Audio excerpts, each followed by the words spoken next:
Access to the detailed stages of African American progression in the United States of America, particularly New Orleans, has not been granted to the public once again with the reopening of the New Orleans African American Museum.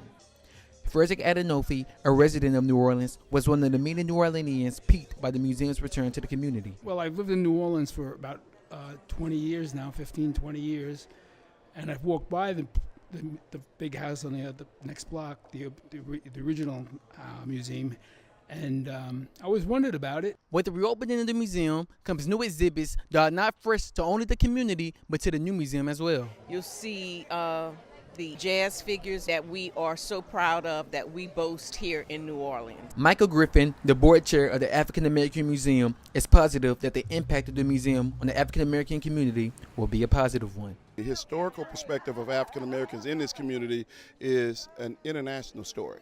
The culture, the music culture, the food culture, all of the things that the African American experience has given to New Orleans, given to Louisiana, and to the world is tremendous. And so I think the impact of this, of the New Orleans African American Museum reopening is tremendous. According to multiple representatives of the New Orleans African American Museum, there are plans to further cement the legacy of African Americans, not only in the city of New Orleans, but in the state of Louisiana. I'm Kelsyn reporting from Treme.